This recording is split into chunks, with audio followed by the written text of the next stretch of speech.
Hello, today I have a message called A Well of Deep Love, and here is the short version. You can receive your thoughts from a well of deep love that is accessible to everyone and everything at all times. If you want to locate yourself as this well of deep love, and locate everyone you call else there too. When you locate yourself within this deep well of love, you realize that you really aren't where ego says you are, and no one you call else really is where ego says they are. Your safety and the safety of everyone you call else is deep within this well. From this well can spring a fountain of light. Okay, so the short version, and here's the longer version. You can receive your thoughts from a well of deep love that is accessible to everyone and everything at all times. So when I don't feel good, I'm not acknowledging in any way this well of deep love, which is the, for lack of a better word, place from which everything springs. And it's hard to use words. It's all-encompassing. It's beautiful. It's covered up by us right now. But what we can do, even though we're covering it up with fearful thoughts, is stop to acknowledge it often. And stop to acknowledge everyone and everything's access to it. Even a building, even everything you would call inanimate. Everyone has access. Everything has access to this deep well of love. At all times, we're used to slicing and dicing in our perception and seeing a world of separate people and separate things and separate conditions, separate ideas, even an idea. Of course, an idea, because everything springs from ideas, everything that we see, everything perceptual. Even an idea has access to this deep well of love. So anything you could conceive of that you would label has right now access to this deep well of love. And if you see that, and you keep that in your awareness, and you keep that open, then everything gets very, very flexible. But not in a chaotic way. Chaos would not flow forth from a deep well of love. The deep well of love could encompass everything I made up and put it in order and use it to conduct us through and out of what we imagined in a very loving way. So that's what we do when we remember the presence of this deep well of love, and we remember the access of absolutely everything to it right now, is we allow it to be in charge, and we allow divine order to make itself apparent all around us, within us, and all around us, and everyone and everything. And we recognize that nothing is more here or apparent than this divine order. So we give up our egoic judgments because we can see how weak and ineffective they are.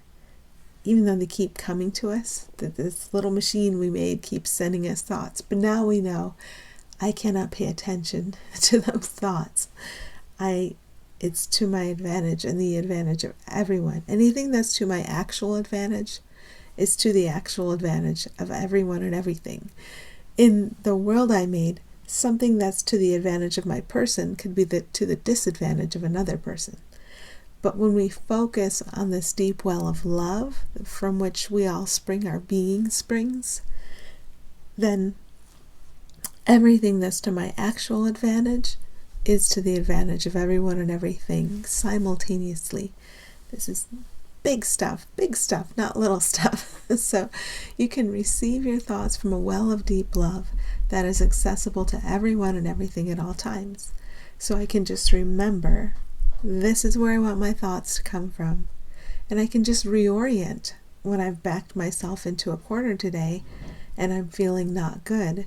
hey, let's focus on what's actually here.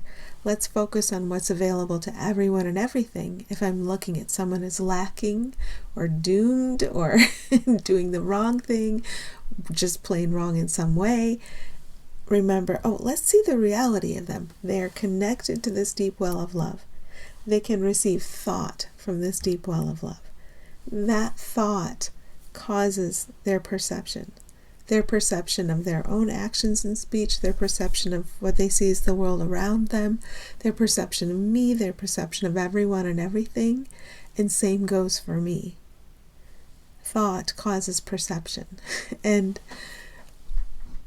further thought can tell us about what we're receiving, and all of that thought can come from the deep well of love and not from ego.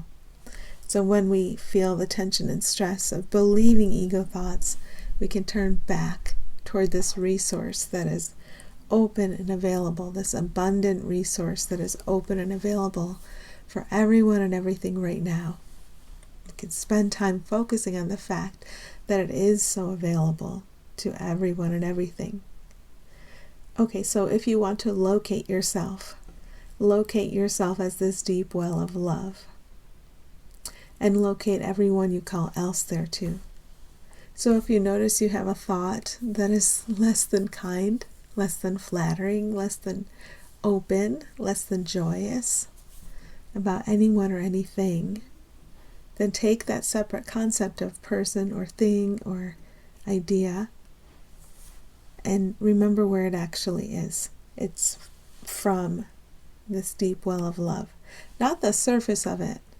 Not the surface of fear we've projected upon the person, not the deficiency, not the fear we've projected upon the thing or person or idea. No, the being is encompassed in this deep well of love. And if we're going to look at a world of time and space, then springs forth, extends from it, and reaches you because you are worthy of being united with this worthiness, with this other being. Whether it's a being within a thing, a concept, or a person, this same being is everywhere. This beingness is everywhere. And it comes from this well, this deep well of love. So we can locate everyone there. And when we're thinking other things about people, things, and ideas, we can just remember, hey, let's look at our source. Let's just take a silent moment or a minute, if you can manage the minute, and remember what our source is, and that we all share the same source, and we all share the same worthiness as beings. We're not evaluating persons and pasts of persons. We're taking the mask off, we're looking at the beings, and we're kind of soaking in that shared innocence and worthiness we have as beings. So that's where we all are, in this deep well of love, and that's from where we spring, from where we extend, in reality, as we truly are. Not as these characters, which could be positive next to someone else's negative, or which could be negative next to someone else's positive. Unless the positive is shared right now by all, it's a trick. And looking beneath the surface to see this shared worthiness, this shared innocence, and to give value to all, that is overcoming the trick we've played on ourselves, being guided through overcoming the trick we've played on ourselves, to pretend we're different, to pretend these opposites are possible. And of course we surround ourselves with evidence of opposites for all of time, but there's still this beautiful thing that comes and takes us by the hand and guides us through and out of what we imagined. And the more we can put our attention on that, the more we can flow with that guidance, and we don't try to hold on to or cling to the nightmare of opposites that we made. Remember, the destination of the nightmare of opposites is death. is pretending we can die. So yeah, so let's not overvalue the nightmare we made, and let's let ourselves be taken by the hand and be guided through and out of it together. Okay. When you locate yourself within this deep well of love, you realize that you really aren't where ego says you are. And no one you call else really is where ego says they are. So part of the story we're making up about everyone and everything is place. We put everything in a thing, in a container, in a limit. We say place. We say you're in this place. You're in this time. This is where you are located. This is where you are limited. This is what you are limited by. And if we can take a moment when we notice the tension of being stuck in time and place thought, and just remind ourselves, not only am I not where ego says I am, but you, whether it's object or person or idea, everything is alive. You are not where ego says you are. We're actually in a deeply loving, for lack of a better word, place at all times, and that never stops. That's eternal. So where you and I are is eternally in a deeply loving place, and we're imagining all of the limits of time and space. And in the insanity, the sheer insanity of having imagined the limits of time and space, again, a hand comes and shows us the way home and leads us out of the limits of time and space. And so what we have to do is give our whole drawing, our whole toy, over to what we all are together and say, I understand now. The point is not to die. We don't want to leave this experience through death. We set it up for that, to believe we're a body and to die. We want to leave this experience through truth, through remembering everything this message is pointing to and allowing it to conduct us safely back to the full awareness. It's like emerging out of a drug trip. You let your guide show you where you really are and how safe you are, and you learn how to focus on that. And then the fever dream calms down. If you look out into the world and you feel disturbed by anything, it's your fever dream. And because we're all one, any I can say that. But it's important, even feeling limited as being one single person, that you do take responsibility for your experience and what you perceive and say, it's my fever dream. So when you locate yourself within this deep well of love, you realize that you really aren't where ego says you are, and no one you call else really is where ego says they are. We're in a place of deep safety. Everyone is.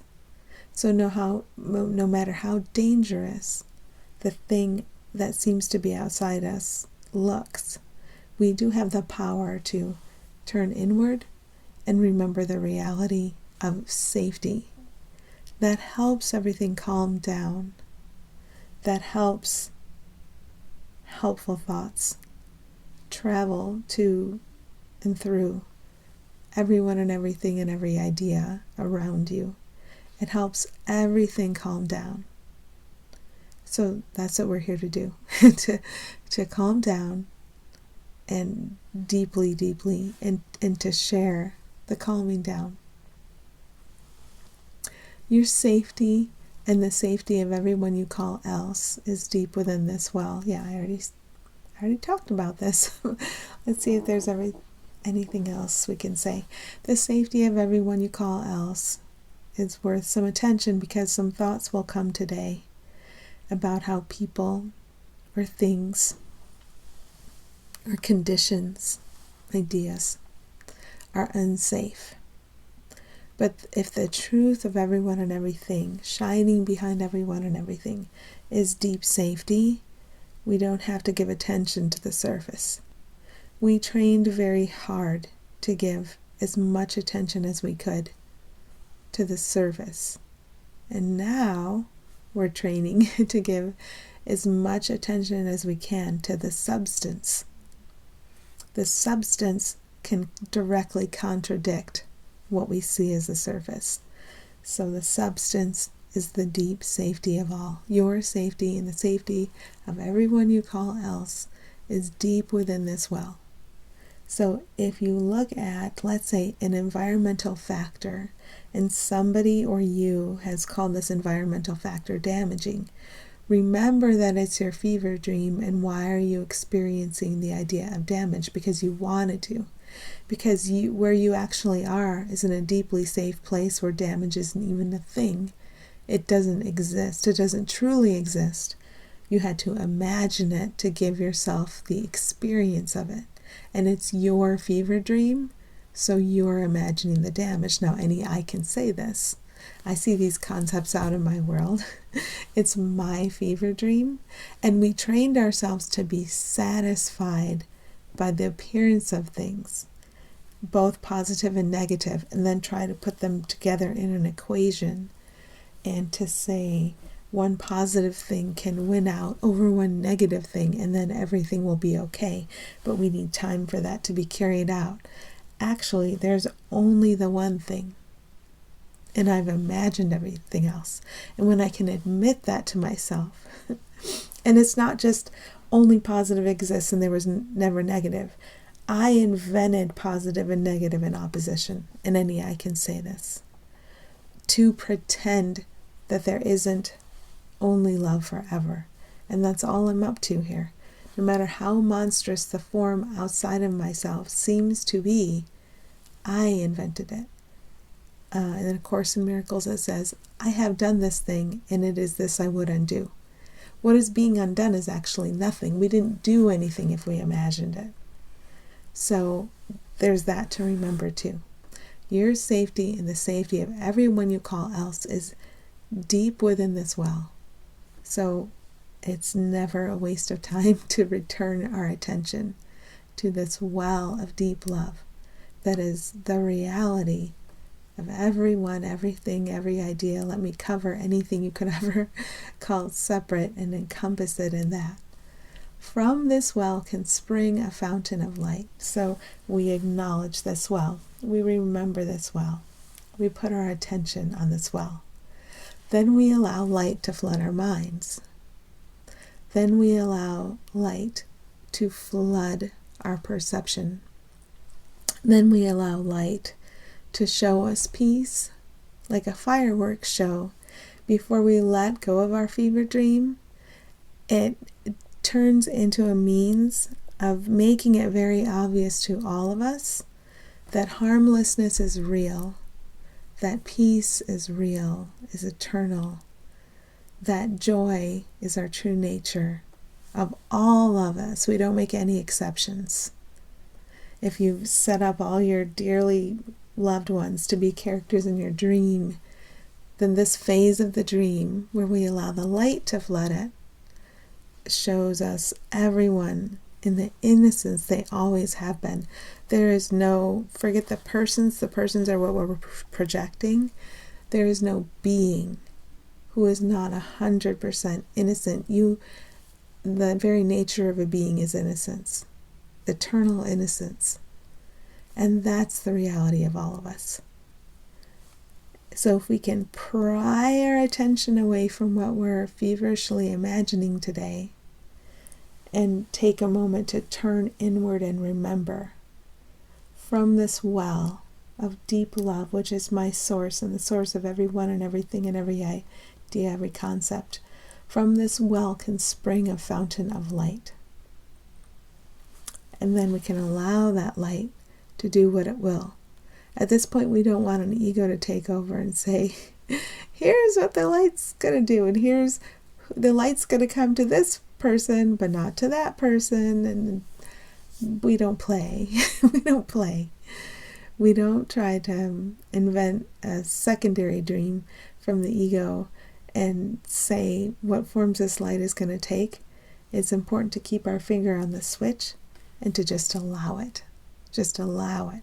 Our job is to catch ourselves trying to not let it happen, trying to focus away from ever-present light and more keep that background awareness that ever-present light is the truth of all of us, and then allow that background awareness to expand and expand and expand. So that's what we're about here. Okay, hope that helped, and happy healing to you today.